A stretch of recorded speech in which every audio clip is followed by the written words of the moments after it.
Hej alle sammen, velkommen til vloggen. I dag skal vi kigge på nogle... Er du blevet YouTuber? Jeg er blevet YouTuber. I dag har vi... I dag skal vi lave watch-along. Vi skal i hallen nu ind. Jeg skal sige, at det kommer. Hallo. Vi skal nu i hallen og spille fodbold.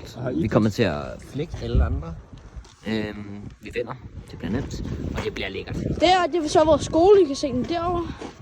Ja, det kunne godt være, at jeg skulle vise jer. Så er der ikke så meget, Det kunne godt være, at vi skulle have rundtur på kanalen om ikke så lang tid. Men også være ikke tid til facts. Jo. Facts. Nej, joke. Random facts. Hvorfor har asfaltører ikke en uddannelse? Det er fordi, det kommer hen ad vejen. Nå, det er sjovt sagt. Her kommer vi så til handleren. Det er jo der, hvor vi bruger alle vores frikvarterer. Eller ikke det første, men næsten alle. Og vi har Eskild, Mikkel og Victor med på vloggen i dag. Er noget, du vil sige? Nej.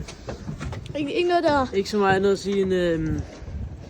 Det er blevet tid til Husk at følge hans edits. Hvad er det, de hedder?